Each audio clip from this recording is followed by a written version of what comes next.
સમાચારની શરૂઆત કરીશું વડોદરા મધ્યસ્થ જેલ ખાતે આમ આદમી પાર્ટીના ડેડિયાપાડાના ધારાસભ્ય ચૈતર વસાવાને લાવવામાં આવ્યા છે। નર્મદા કોર્ટે વન વિભાગના કર્મચારીઓ પર હુમલો, ધમકી, ખંડણી અને સરકારી ફરજમાં અવરોધના કેસમાં ચૈતર વસાવા તેમની પત્ની સહિત કુલ 9 આરોપીઓને દોષિત જાહેર કરીને 7 વર્ષની કેદ અને 25,000 રૂપિયાના દંડની સજા ફટકારી છે।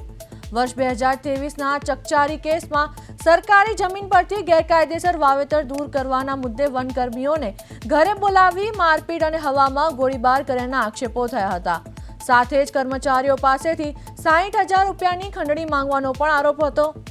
કાયદો વ્યવસ્થા જાળવવા સ્થાનિક પરિસ્થિતિને ધ્યાનમાં રાખીને અન્ય જિલ્લાની જેલમાં ટ્રાન્સફર કરવાની અરજી કરવામાં આવી હતી। તેના અનુસંધાને ચૈતર વસાવા સહિત તમામ 9 આરોપીઓને વડોદરા મધ્યસ્થ જેલ ખાતે ખસેડવામાં આવ્યા છે। સજા બાદ ભરૂચ અને નર્મદાના રાજકીય વર્તુળોમાં ભારે ચર્ચા શરૂ થઈ છે।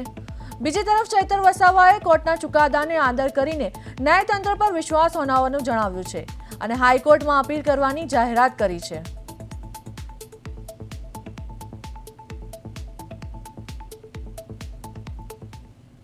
ડેડિયાપાડાના ધારાસભ્ય ચૈતર વસાવાને 2023ના એક ગુનાની અંદર આજે જેલની સજા સેશન કોર્ટે સંભળાવી છે। ત્યારે તેઓ દ્વારા અહીંયા જે રીતે વડોદરા સેન્ટ્રલ જેલ છે, સેન્ટ્રલ જેલ ખાતે તેઓને લાવવામાં આવી રહ્યા છે ફૂલ બંદોબસ્ત સાથે।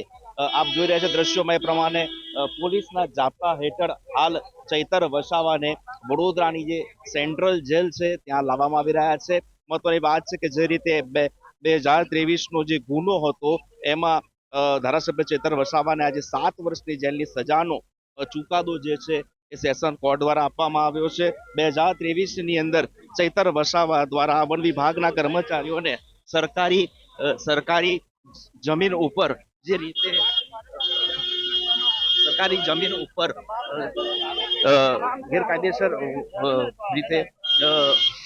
ગેરકાયદેસર રીતે વન વિભાગની જમીન ઉપર ખેતી કરી હતી અને એ ખેતીને દૂર કરવા માટેનો આ પ્રયાસ કરવામાં આવ્યો હતો। આપ દ્રશ્યમાં જુઓ છો એમાં મુખ્ય જે ગાડી છે એ ગાડીની અંદર પોલીસ વિભાગની ગાડીમાં અત્યારે ચૈતર વસાવા અને અન્ય જે આરોપીઓ છે તેમની સાથેના તમામને અહીંયા લાવવામાં આવ્યા છે। મહત્વની વાત છે કે 9 જેટલા આરોપીઓને સેશન કોર્ટ દ્વારા સજા ફટકારવામાં આવી છે।